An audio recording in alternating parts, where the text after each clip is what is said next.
ఈనాటి 9వ తరగతి తెలుగు ద్వితీయ భాష విద్యార్థులకు స్వాగతం, పునఃస్వాగతం. సర్వే జనాః సుఖినో భవంతు. అందరూ చక్కగా సంతోషంగా ఉండాలి. గతంలో మనము 4 పాఠాలు చక్కగా నిర్వహించి ఉన్నాము. దాని తాలూకా ఓబీటీ ఆబ్జెక్టివ్ టెస్టులు మీరు పూర్తి చేశారు, సంతోషము. మరొక లెసన్లోకి వెళుతూ, పాఠంలోకి వెళుతూ మీ ఉపాధ్యాయులు జీవి శ్రీనివాసులు. పాఠానికి సంబంధించినటువంటి ఈ చిత్రాలను చక్కగా నిశితంగా గమనించండి. ఈ చిత్రంలో మీకు ఏమి కనబడుతోంది? ఆ వాతావరణం, ఆకారాన్ని చూస్తే ఒక దేవాలయం. దేవాలయం అనగానే, ఒక గుడి అనగానే సర్వసామాన్యంగా కొండ మీద ఉంటూ ఉంటుంది, లేదా చాలా ఎత్తు ప్రదేశంలో ఉంటూ ఉంటుంది. కొండ మీద ఉన్నా లేదా ఎత్తులో ఉన్నా మనకు కావలసినవి పైకి చేరాలంటే మెట్ల మీద నడుచుకుంటూ వెళ్తూ ఉండాలి కదా. మెట్ల మీద నడుచుకుంటూ వెళ్తూ ఉండాలి. ఆ మెట్లకి ప్రత్యేకమైనటువంటి కథలు ఉన్నాయి, తెలుసా మీకు? ఆ మెట్లు ఎందుకు ఉపయోగపడతాయి? మిమ్మల్ని ఎక్కడికి తీసుకువెళ్తున్నాయి? నిశ్చలమైన, ప్రశాంతమైన వాతావరణంలోకి, ప్రదేశంలోకి తీసుకువెళ్తున్నాయి కదా. దేవాలయానికి ఎందుకు వెళ్తున్నాం? మనం మనశ్శాంతి గురించి వెళ్తున్నాం. మనలో ఉండేటువంటి బాధలని ఆ భగవంతుడికి విన్నపం చేసుకోవడానికి వెళ్తున్నాం కదా. అలాంటప్పుడు ఎలా చక్కగా పైకి ఎక్కుతూ వెళ్తున్నాం కదా. మన జీవిత పదం మార్గంలో కూడా అలాగే ఒక్కొక్క మెట్టు ఎక్కుంటూ వెళ్తున్నాం కదా. ఈ యొక్క మెట్ల యొక్క సంగతి ఈరోజు చూద్దాం. ఈ యొక్క పాఠం, మన యొక్క పాఠం మెట్లు. చిన్నప్పటి నుంచి మీరు ఒక్కొక్క తరగతి మెట్లు ఎక్కినట్టు ఎక్కుతూ వస్తున్నారు. ఈనాడు 9వ తరగతిలోకి వచ్చారు. ఆయుష్మాన్ భవ, చక్కగా మార్గంలో, చక్కటి మార్గంలో ప్రయాణం చేయాలి. మరి ఇలాంటి మెట్లు అనేటువంటి పాఠాన్ని మనకి ఇచ్చినటువంటి ఆయన చక్కటి కవి అడవి బాపిరాజు గారు. అడవి బాపిరాజు గారు గురించి మనం తెలుసుకోవటం ఎంతైనా అవసరం. ఈయన మన ఆంధ్రుడు. ఈయన జననం 1895లో జరిగింది. మరణం 1952లో జరిగింది. జన్మస్థలం భీమవరం, పశ్చిమ గోదావరి జిల్లా. నారాయణరావు, తుఫాన్, కోనంకి ఇలాంటివన్నీ కూడా చక్కటి ఆయన రచనలు. మీకు ఒక ప్రత్యేకమైన విషయం చెప్పాలి. మీకు ఒక పాట తెలుసు, పెళ్ళిళ్ళలో పాడుతూ ఉంటాం. బావా బావా పన్నీరు, బావను పట్టుకొని తన్నేరు. ఈనాడు చాలా విశిష్టమైన, ప్రఖ్యాతిగాంచినటువంటి, ప్రతి ఒక్కళ్ళు కూడా ముద్దు ముద్దుగా చక్కగా పాడుకునేటువంటి పాట బావా బావా పన్నీరు. అందుకే ఇది రాసినటువంటి అడవి బాపిరాజు గారిని బాపి బావా అని ఆంధ్రదేశం మొత్తం చక్కగా పిలిచేవారు. ఎక్కడికి వెళ్ళినా ఇదే సంగతి ఆయనకి. అలాగా అడవి బాపిరాజు గారు బాపి బావగా నిలిచిపోయారు.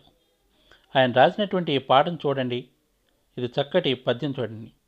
మెట్లు మెట్లు రాతి మెట్లు, మెట్లు మెట్లు రాతి మెట్లు, కారు నల్ల రాతి మెట్లు, కారు నల్ల రాతి మెట్లు, ఎగసి ఎగసి ఏ సీమల, ఎగసి ఎగసి ఏ సీమల, ఏ పదాల చేర్చినావో, ఏ పదాల చేర్చినావో, మెట్లు మెట్లు రాతి మెట్లు, కారు నల్ల రాతి మెట్లు, ఎగసి ఎగసి ఏ సీమల, ఏ పదాల చేర్చినావో.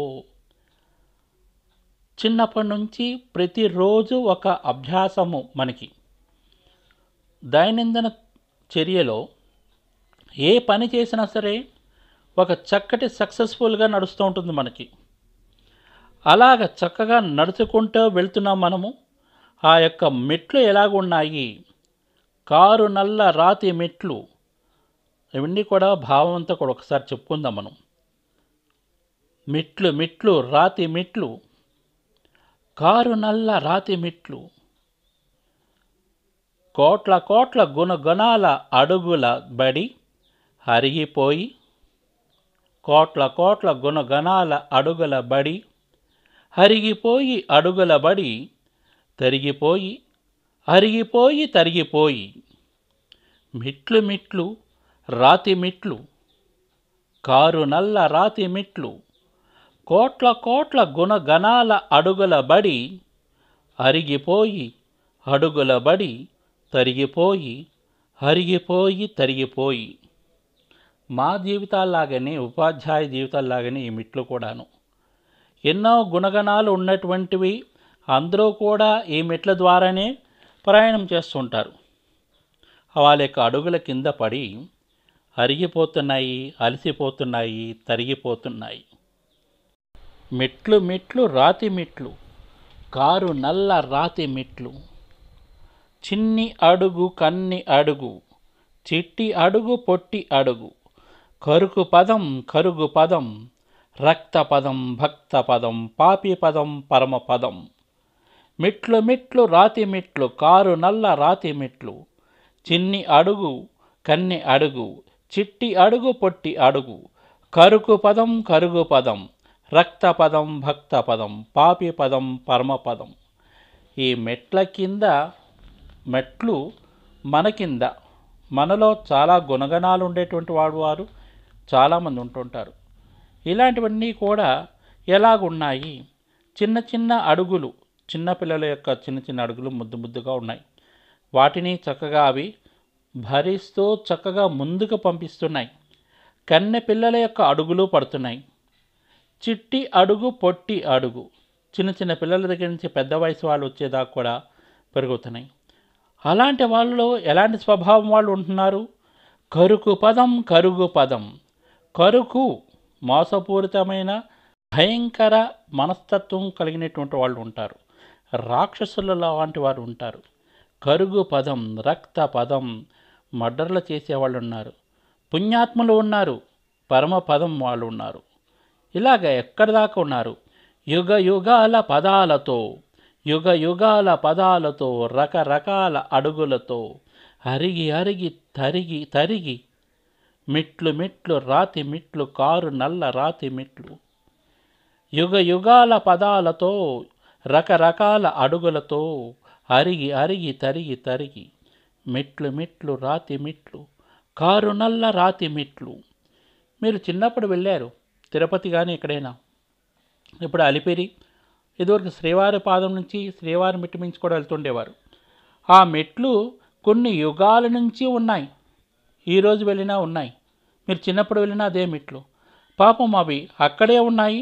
చక్కగా అందరినీ కూడా ముందుకు నడిపిస్తూ, వాటి యొక్క సహాయం చేస్తూ అక్కడే ఉన్నాయి. అలాగ ఉన్నటువంటి వారిలో ఎలాంటి వారు ఉన్నారో అని మనం తెలుసుకుంటున్నాం. ఒకసారి ఇప్పటివరకు జరిగిన దానికి భావం చూద్దాం. అదిగో ఆ మెట్లను చూడండి.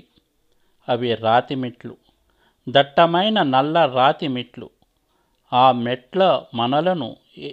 మెట్లు మనలను ఏ మార్గానికో తీసుకుపోతాయి, ఏ ప్రాంతానికో గమ్యానికో తీసుకుపోతాయి. మెట్లు అంటే మనం కోరుకున్న చేరుకోవాల్సిన గమ్యానికి తీసుకుపోయే సాధనాలు. ఈ మెట్లు గుండా రకరకాల స్వభావం కలవారు నడిచి వెళ్తారు. వాళ్ళ పాదాల కింద పడి ఈ మెట్లు అరిగిపోతాయి, కరిగిపోతాయి. చిన్నప్పటి నుంచి మీ యొక్క తల్లిదండ్రుల యొక్క చేతులు పట్టుకుని బుడిబుడి నడుగులు వేస్తూ చక్కగా ఇంట్లో తిరుగుతూ ఉంటారు. ఆ తర్వాత బడి మెట్లు చేరుతారు. బడి మెట్లు ఎక్కిన తర్వాత ఒక్కొక్క మెట్టు ఎక్కితే జీవిత పదంలోకి మీరు వెళ్తూ ఉంటారు. అందులో ఎంతమంది గుణగణాలతో ఉన్నారు? రక్త పదం, భక్త పదం, పరమ పదం, ఇలాంటి వాళ్ళు చాలామంది ఉన్నారన్నమాట. ఇదే మెట్ల మీద చిన్నవాళ్ళు కానీ, పెళ్ళి కాని ఆడపిల్లలు కానీ అడుగులు పెడతారు. చిన్నపిల్లలు అదే వయసులో ఉండిపోరు, పెరుగుతారు. దాంట్లో ఆడపిల్లలు ఉంటారు, మగపిల్లలు ఉంటారు.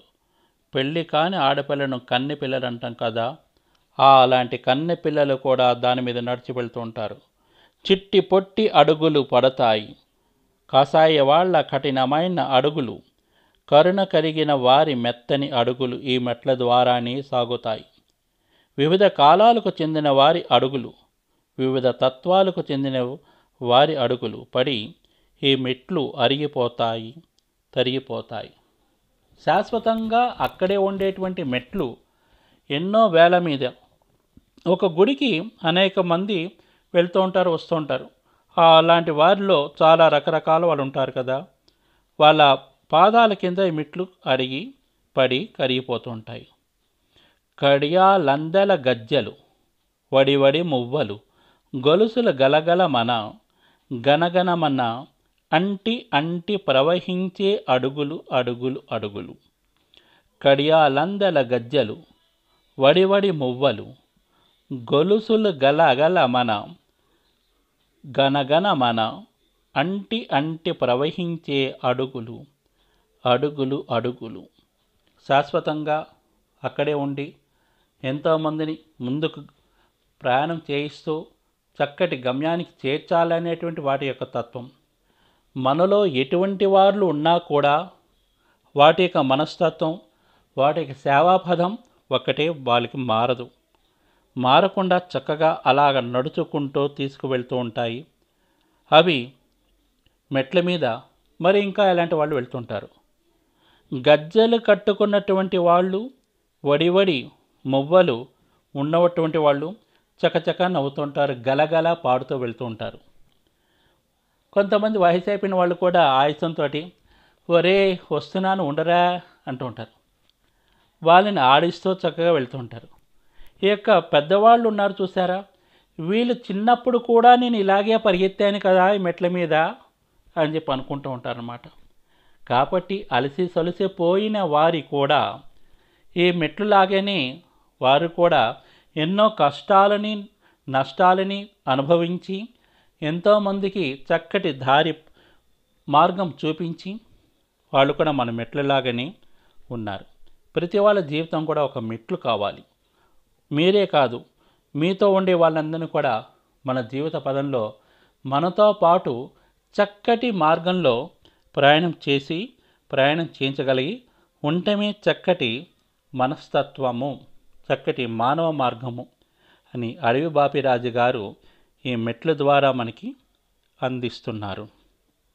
ఈనాటి ఇంటి పని. ఈ గేయం యొక్క సారాంశాన్ని ఒకసారి రాయండి. ఈ గేయం యొక్క సారాంశాన్ని ఒకసారి రాయండి. ఇంతటితో ఈ తరగతి సమాప్తం. శుభం భూయాత్.